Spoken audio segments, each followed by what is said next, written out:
సమాజంలో చాలామంది భక్తులు ఉన్నారు, కానీ దేవుడు ఎందుకో ఎలీషాని పిలిచాడు.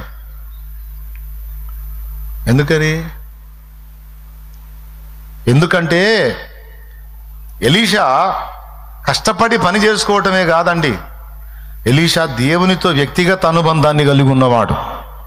తెలుసా మీకు ఆ సంగతి? అందుకే ఏలియాతో మాట్లాడాడు ఏమని, నీ తరువాత ఇశ్రాయేలుకు ప్రవక్తగా ఉండుటకు షాపాతు కుమారుడైన ఎలీషా మీద చేతులుంచవయా అని చెప్పాడు. బాగా వినండి, ఎంతమంది ఇంట్రెస్ట్ ఉన్నారయ్యా? స్తోత్రం చెప్పండి, 2 చేతులు ఎత్తి గట్టిగా చెప్పండి. ఉండటానికి గుంపు బాగానే ఉన్నారు, కానీ లైన్లో లేకపోతే గాలిపోయిద్ది. ఎద్దు చూస్తే ముద్దు వస్తుంది, 2 శాస్త్రాలు ఉన్నాయిలే. ఈడుపు చూస్తే ఏడుపు వస్తుందని ఒకటి, వ్యవసాయం చూస్తే ఏడుపు వస్తుందని ఒకటి. అట్లా ఉండొద్దు నాయన. చెప్పే 4 ముక్కలు హృదయంలోకి తీసుకొని దేవుని కొరకు ఫలించడానికి నడుం కట్టండి. స్తోత్రం.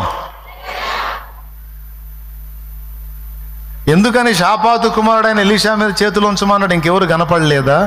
కనపడలా. ఎందుకంటే షాపాతు కుమారుడైన ఎలీషా దేవునితో వ్యక్తిగత సాంగత్యం చేస్తున్నాడు.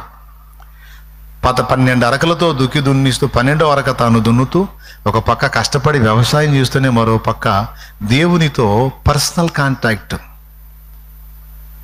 కాబట్టి దేవుడు దైవజనుడిని ఆయన దగ్గరకు పంపించాడు.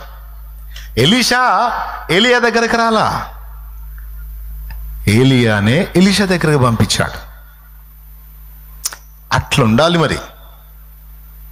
మోకాళ్ళు వేసి దేవుని పాదాలు పడితే నువ్వు శాలేమన్న ఎప్పుడు వస్తాడు అనుకోవటం కాదు, వాడే గిరగిర గిరగిర తిరుగుతా నీ దగ్గరకు రావాలి. అది పట్టు. దేవునికి స్తోత్రం కలుగును గాక.